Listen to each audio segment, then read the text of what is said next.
এই যে শোনো, আজকের ভয়েসটা না আমি রোস্টারদের জন্য দিচ্ছি, যারা আমাকে রোস্ট করো, আমার ভিডিও না দেখে থাকতেও পারো না, অথচ প্রতিনিয়ত আমাকে রোস্ট করে চলেছো।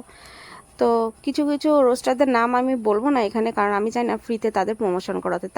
তারা আমাকে প্রমোশন করাচ্ছে করুক, কারণ ওই রোস্টাররা যতক্ষণ কুকুরের মতন ঘেউ ঘেউ না করবে ততক্ষণ তো আমার ভিডিও ভাইরাল হবে না, আর আমার চ্যানেলটাও লোকে জানবে না।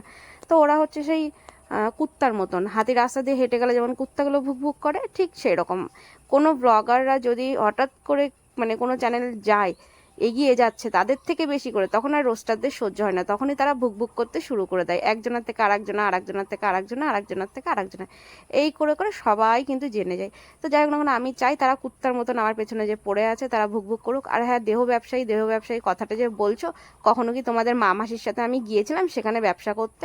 তোমরা তো ব্যবসায়ী সম্ভ্রান্ত পরিবারের ছেলে, তোমাদেরকে কথা শুনে তোমাদের দেখেই বোঝা যায়, নাহলে তোমরা কি করে জানলে যে কে কিভাবে দেহ ব্যবসা করে?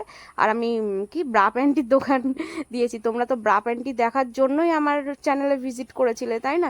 তোমরাও তো জানতে যে আমার চ্যানেলে কি হয়, জানতে না জানা সত্ত্বেও লোককে এমনভাবে প্রেজেন্ট করছো যে তোমরা কিছু জানোই না। প্রত্যেকটা ভিডিও নিখুঁতভাবে দেখো আর দেখে নিয়ে খুদ বের করে লোকের সামনে এমনভাবে ভালো সাজো তোমরা কত ভালো। আর যত খারাপ হচ্ছে আমরাই ডেলি ব্লগাররা, তার কারণ আমরা তো ডেলি লাইফস্টাইল তুলে ধরছি।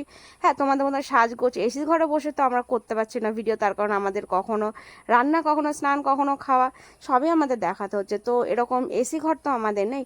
আর যারা যারা বলছো না যে তুমি ভিডিও করে সংসার চালাচ্ছ, এরকম করে কি সংসার চালাতে হয়? যদি এরকম করে আমি সংসার চালিয়েও থাকি তাতে তোদের কি সমস্যা রে ভাই? তোদের বাপ ঠাকুরদাতার সম্পত্তি আমার নামে লিখে দেয়নি যে সেইগুলোকে বেচে বেচে আমি খাবো, তাই না? তো আমি করলাম ভিডিও, তাতে সমস্যাটা কি? মানে আমি ভিডিও করছি তাতে কোনো সমস্যা নেই, আমি সংসার চালাচ্ছি এখান থেকে ইনকাম করছি সেটাতে তোদের সমস্যা। আর তোরা কি করছিস? আমার ভিডিও দেখিয়ে, আমার ফিগার দেখিয়ে তো তোরাও খাচ্ছিস, তোরা তো কুত্তার থেকেও অধম রে। কুত্তাটা তাও চেয়ে চেয়ে খায়, আর তোরা কি করিস? কোনো অনুমতি নেওয়ারও প্রয়োজন মনে করিস না, ভিডিওগুলো নিস আর সেইগুলোকে তোরা রীতিমতো রিপ্রেজেন্ট করে সবাইকে দেখাস, আর তোদের ভিডিওগুলো ভাইরাল করিস। আদৌ তোরা তোদের ভাইরাল করিস না, তোরা করিস আমাদেরকে। তো আমাদের এত উপকার করার জন্য অনেক অনেক অনেক ধন্যবাদ। তোরা বুক বুক করে যা, আর তোদের আশীর্বাদে আমি যেন অনেক এগিয়ে যেতে পারি, আমার সংসার যেন খুব ভালোভাবে চলে।